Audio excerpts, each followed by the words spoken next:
Falando em segurança do ar, é a presença confirmada de Coronel Nixon Frota em nossos estúdios do Jornal O Dia News.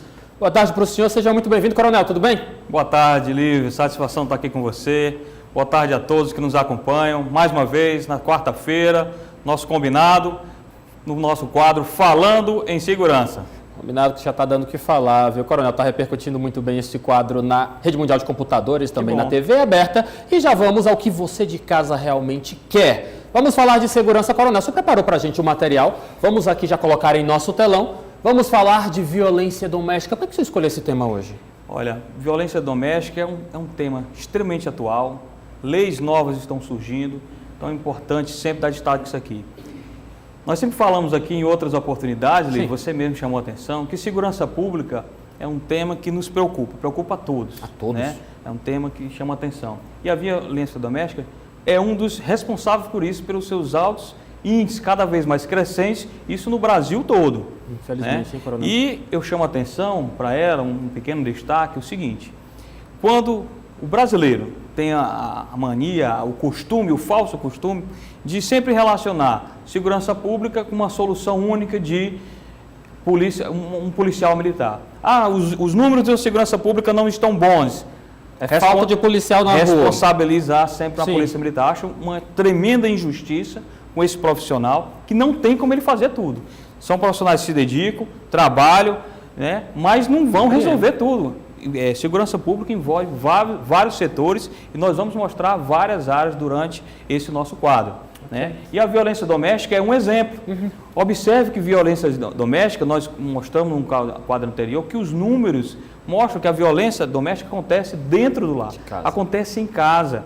Então não é o caso da polícia, não é colocando mais guardas na rua que nós vamos resolver o problema da violência doméstica. Entendo, e aí é Coronel. importante destacar que a violência doméstica tem dois tipos, né? Tem a contra a mulher, né? E tem, que uma situação mais grave vai gerar o feminicídio, mas também contra a criança. E nós vamos falar hoje sobre contra a mulher, que é previsto aqui, ó, de acordo com o artigo 5º da Lei Maria da Penha, violência doméstica e familiar contra a mulher é qualquer ação ou omissão baseada no gênero que lhe cause morte, lesão, sofrimento físico, sexual ou psicológico. E eu quero destacar isso, psicológico e dano moral ou patrimonial.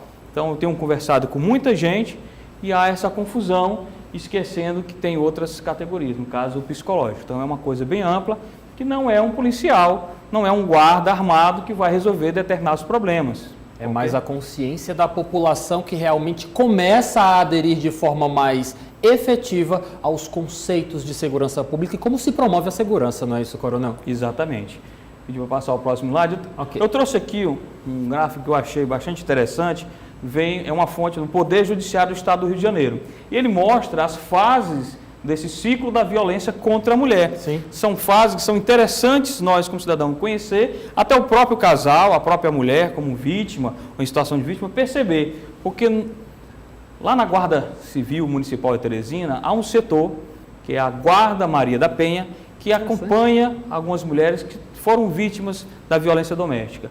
E nós percebemos em algumas situações que se encontram lá nessa fase Tudo lua de mel. começa aqui, né, Coronel? Exatamente. Então, começa na lua de mel, né? Tá tudo normal, o casamento, ou o namoro, juras de amor, presente, promessa, pedidos de desculpas, enfim. Então, tá tudo normal. Começa com aí entra na fase de tensão, com provocações, ofensas, humilhações, ciúmes, né? Alguma crítica que começa a gerar tensão. E em seguida a explosão, né? Sexo forçado, tapas, socos e às vezes um agravante maior, chegando com o feminicídio. Então são essas três fases, é interessante. Aí eu destaco o seguinte: alguns casos são graves, chegam próximo de um feminicídio, mas entra na fase de lua de mel e se acredita que está tudo resolvido, está tudo calmo, quando na verdade não é assim. É nessa fase que há necessidade de se aproximar mais, de melhorar o acolhimento para realmente fazer uma análise sensata, equilibrada com o casal e avaliar, e às vezes a decisão é bom que seja tomada nesse momento. Coronel, por isso que se fala muito quando se prevê, como se tem como objetivo quebrar a violência contra a mulher, se fala muito na quebra do ciclo, não é isso? Porque geralmente, quando se tem este estado de tudo bem, tensão, explosão, a tendência é que esse ciclo continue sempre nesta questão viciosa de causar violência. o importante é quebrar o ciclo, mas de forma positiva, né? Tirando, de repente, finalizando esses relacionamentos, chegar na explosão, compensando os dois, exatamente. Não pode quebrar o ciclo com um feminicídio. É isso que nós temos que evitar, né? Evitar a gravidade maior. Rafael, vamos avançar no nosso material. Por gentileza, chegamos aqui a uma questão, um telefone que você separou para a gente, Coronel? Explique. Questão de chamadas telefônicas, né? Então, aqui no quadro passado, nós mostramos a situação do crescimento do feminicídio e números de agressões, mas eu queria destacar que também no ano passado, no Brasil todo, foram observados cerca de uma ligação fazendo denúncia por minuto. Nossa. Por minuto. A cada minuto havia, em média, uma pessoa fazendo a ligação, fazendo a denúncia. É ruim? Claro que é ruim. Afinal de contas, ligando para o 190 do Brasil todo, houve um aumento de mais de 16% de pessoas fazendo denúncia. Mas eu vejo um aspecto positivo, porque esse aumento de 16% de denúncias, ele foi muito maior do que os casos oficializados. Entendi. Então, a denúncia aumentando está evitando o vias de fato. Exatamente. Então, algo que era tratado no passado, naquela velha frase errada, em briga de marido, mulher não se mete a colher, ninguém denuncia nada, está mudando. Então, essa cultura já está sendo quebrada. O ideal é que nós não tenhamos denúncia, não tenhamos caso de nada, mas eu acredito que aumentando-se as denúncias, né, tirando omissões, nós podemos melhorar sim e buscar chegar ao objetivo de zerar esses números de violência doméstica. Coronel, você falou uma coisa muito interessante, nós estamos infelizmente ainda falando, repercutindo uma cultura que é instalada, enraizada na sociedade brasileira, não vou dizer apenas na sociedade piauiense. E mudança de cultura leva tempo, não é de uma hora para outra, hein, Coronel? Não é de uma hora para outra, né? É uma coisa que tem que se trabalhar bastante, envolver muitas partes, e é isso que nós buscamos aqui falar isso. Segurança pública não é só um setor. Falar em violência doméstica não é responsabilidade só do casal, não é culpa da mulher, é culpa do casal, é culpa daqueles que são testemunhas e não participam, não se apresentam, não evitam, não aconselham, a própria família, o vizinho, o amigo. Então é importante que essa conscientização, ela parta de todos nós, de toda a comunidade, porque não é uma coisa que acontece só com ela lá. Pode acontecer muito próximo da gente. Claro. Né? Nós tivemos aí recente vários casos de repercussão nacional que tiveram ali chamado. Inclusive nós comentamos alguns. Sim. Eu fiz menção no nosso Instagram sobre o caso lá do DJ. Então, são casos que percebe-se que não atinge apenas uma classe social específica, alta ou baixa, ou determinados bairros mais perigosos, mais violentos. Aqui, aquela mancha criminal, ela não vale. Não, ela acontece em qualquer lugar. Basta ter um casal, um desequilíbrio nessa relação para nós chegarmos com esse problema gravíssimo que aumenta, que afeta diretamente os índices da segurança pública. Com certeza. E é muito interessante nós tentarmos passar para você de casa que nos acompanha pela Dia TV desde já. Muito obrigado pela sua audiência, que nós estamos falando de um processo educativo. A Dia TV tem sempre investido muito nisso, informar o nosso telespectador sobre essa questão educativa. É importante aprender que a violência se combate com pequenas atitudes. Por isso nós já estamos também aqui, Coronel, evoluindo no nosso material. Por que o senhor quer destacar para a gente? Nós colocamos aqui a questão da internet, né, os aplicativos, as plataformas diversas. Eu acredito que nós comentamos aqui, né? Então, esse aumento das denúncias deve-se muito em parte da internet. A internet vem para democratizar a informação, o acesso à informação e democratizar também a sua opinião. Com a internet, muita gente ganhou voz. Verdade. Gente que nunca teve a oportunidade de estar presente numa imprensa, mas entra na internet, criou o seu site, o YouTube, o seu portal, o seu Instagram, enfim. Então, a internet ela trouxe esse aspecto positivo. Tem um lado benéfico também, hein, um grande lado benéfico, né? Só para ter curiosidade, no Brasil, hoje, segundo algumas pesquisas, cerca de, entre cada 10 pessoas, 6 usam o aplicativo WhatsApp, né? E 8 em cada 10 usam o Facebook. Sim. Então, para você ver como uma coisa que está cada vez mais crescente. Acessível. Isso sem contar aqueles fake, né? Sim. Gente que tem mais de um, mas essa média disso aí. Então, é muito utilizado e de forma cada vez mais crescente o Twitter, e também o Instagram, como nós falamos. Então, é positivo? É positivo. Importante também destacar que para muita gente, para muitas pessoas, as mídias sociais, esse aplicativo é uma fonte de informação. Entendo. No passado, a fonte de informação era um jornal escrito, era a rádio, mas hoje muita gente usa o aplicativo. A informação é abrir o WhatsApp, abrir o seu grupo de conversa e ver o que é que postaram. Isso é positivo, a informação fica mais acessível. Mas há também alguns aspectos negativos. Eu queria mostrar isso no próximo slide. Rafael, por gentileza.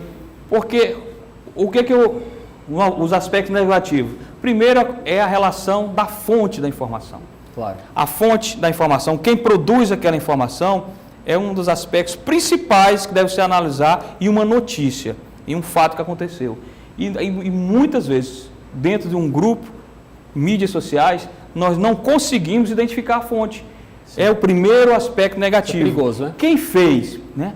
Então, por que fez? São perguntas que tem que se perguntar. Isso é verdadeiro? Há um objetivo? Quem fez o produto, quem produziu, é a primeira pergunta que qualquer cidadão tem que se fazer ao receber aquela informação. Né? Outro aspecto também importante, nesses grupos de WhatsApp ou outras mídias, vai se fechando uma bolha, um mundo. Pessoas que pensam iguais vão se juntando ali e vão reforçando a informação. Então, cria-se um círculo vicioso e desinformação que não agrega e não gera conhecimento novo. As pessoas ficam viciadas naquela informação, sempre muito parecida, e criam uma bolha fora do mundo real. Muitas informações são distintas daquela e por outros meios passam a ser consideradas erradas, mentirosas. Isso não faz bem para a nossa comunidade. O que você separou ali no cantinho, né? Nós temos, por conta dessa desinformação, podemos chegar a essas características que são perigosas, hein, Coronel? Exatamente. E por que isso? Muita gente busca essa fake news, sim, esse boato, essa mentira, seja o nome que você quiser usar, seja por diversão, seja por vingança ou difamação, e muitas vezes por interesses econômicos. Empresas se atacam de forma direta sem se perceber quem produziu aquela informação, aquela desinformação. Sim. Ou então perigoso, por interesses políticos. E por falar em interesses políticos, é que eu quero puxar o próximo... Rafael, por gentileza. Os próximos slides para fazer menção às eleições de 2022. Que se aproximam. Está longe, falta mais de um ano, mas nós já podemos perceber esse problema. Eu já visualizo, é a tendência, essas questões de desinformação através não só da imprensa, mas das mídias sociais, vem crescendo, e é importante pensarmos no combate a essa desinformação. Fica a sugestão, a ideia para que o Legislativo, seja na Câmara de Vereadores, seja nas Assembleias do Estado, pense combater essa desinformação. Porque se hoje já está complicado gerenciar isso, imagine num período eleitoral. Sim. Isso vai ficar, eu diria, quase que impossível para um tribunal eleitoral controlar, fazer como é. E o que fazer? Hoje procura-se analisar a informação e procurar corrigir, informar, mas será que isso vai dar tempo quando houver uma enxurrada de informação? Então, fica essa sugestão. Pensar nas eleições de 2002, mas também pensando no combate à desinformação. Você de casa sabia que tudo isso que foi falado aqui no quadro Falando em Segurança tem a ver também com a sua segurança pública? Tudo isso e muito mais você vai refletir mais com a gente aqui no quadro, sempre às quartas-feiras. Eu encontro o senhor aqui. Obrigado, viu, Coronel? Obrigado, Lívio. Obrigado a todos que acompanham de casa. Até a próxima semana. Boa tarde a todos. Boa tarde. Falando em Segurança.